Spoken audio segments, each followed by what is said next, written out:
बोलना, जितना आप जोर से बोल पाए वो उतने आपका लाभ मिलेगा। आपको मन में नहीं बोलना है, ना धीरे आवाज बोलना है, जितना आप जोर से बोल पाए। ठीक है, ऐसा लीजिए।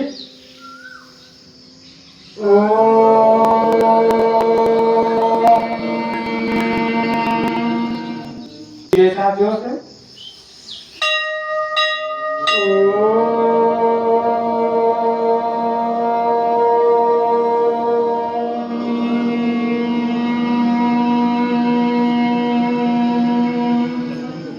ठीक है सर।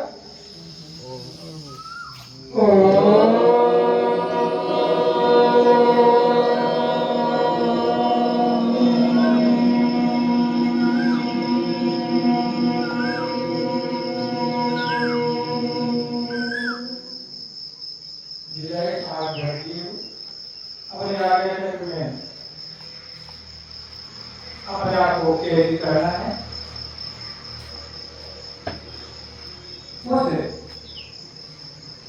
भटकते हुए मन को खींच के आपको लाना है फिर से, कि आपको आज्ञा तक पे कोई लौ दिखे, प्रतिबिंबित हो, या कोई ईश्वरीय शक्ति आपको दिखे, जिस ईश्वर को आप मानते हैं। कभी मन जरूर भटकेगा, उसको फिर से लाना है।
धीरे धीरे अपने पलकों को आहिस्ता आहिस्ता खोलें।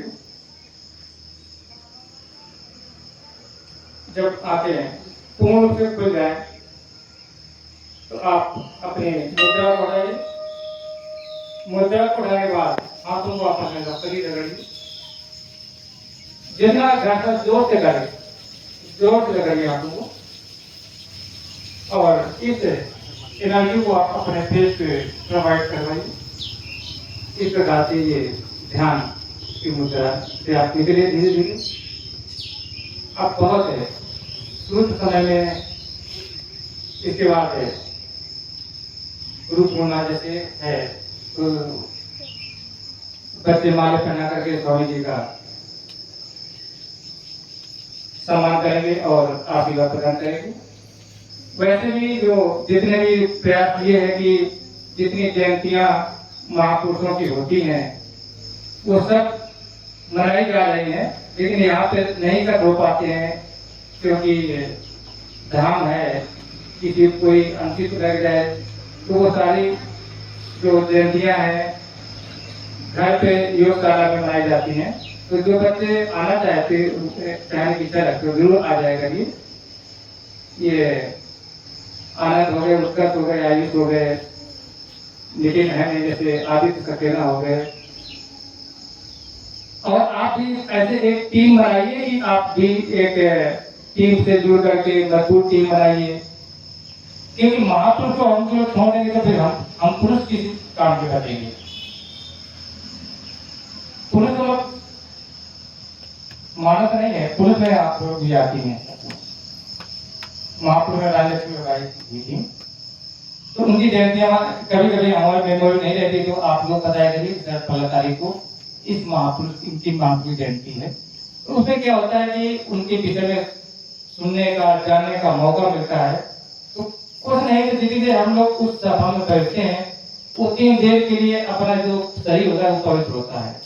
अगर धीरे धीरे निरंतर ये चीज करते रहते हैं तो हम उसके हैबिचुअल हो जाते हैं। नशा कैसे आता है? ऐसे नशा आता है, आज हम एक टुकड़ा गुटखे खा रहे हैं, कल 2 खाएंगे, दूसरे के देने के लिए थोड़ा सा खा लीजिए, ऐसे नशा होता है। तो हम लोग अच्छी चीजें नशा देना चाहते हैं आप लोगों को, लेकिन उसके लिए है कि आप तत्परता से जुड़े।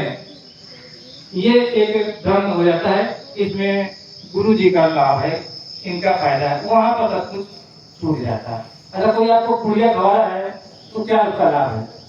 पैसा वो अपना खर्च कर रहा है, पुड़िया तुमको खिला रहा है, उसका तो पैसा खर्च हो रहा है, तुम्हारा तो तन और धन दोनों जा रहा है, और उसके हम आयोजन हो जाते हैं। तो हम अब अगर हम आपको अच्छे संस्कार दे रहे हैं, योग के माध्यम से स्वास्थ्य दे रहे हैं, इन महापुरुषों व्यक्ति के माध्यम से आपको एजुकेशन शिक्षा दे रहे हैं, तो हमारा क्या लेगा आपके? ठीक, तो हमसे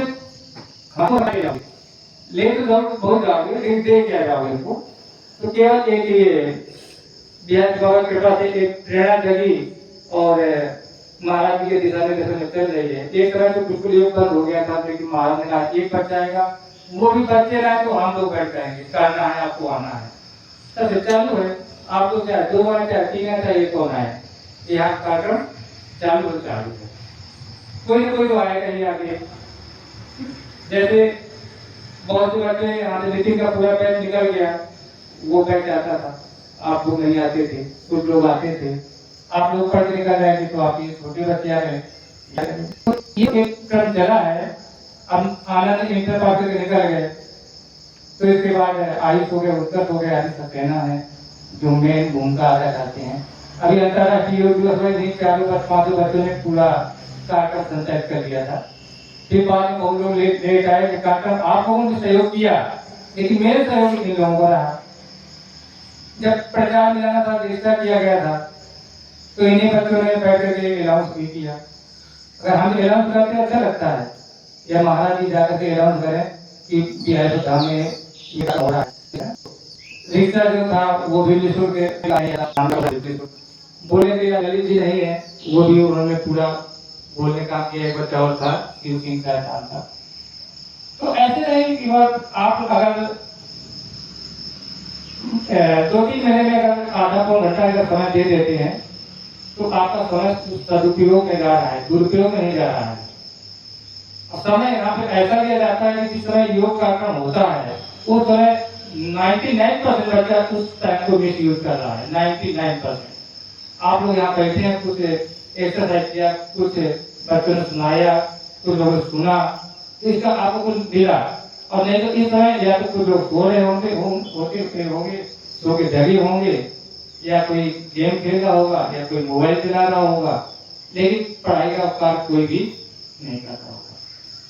आपका ऐसा जो भी समय निश्चित किया जाता है कि आपकी पढ़ाई लाभ ना हो, लेकिन ये भी कहेंगे कि पढ़ाई से ज्यादा उपयोगी ये है, जब आपका तन अच्छा रहेगा, मन अच्छा रहेगा, तो पढ़ाई अपने आप अच्छी हो जाएगी, उसमें कोई रोके नहीं है।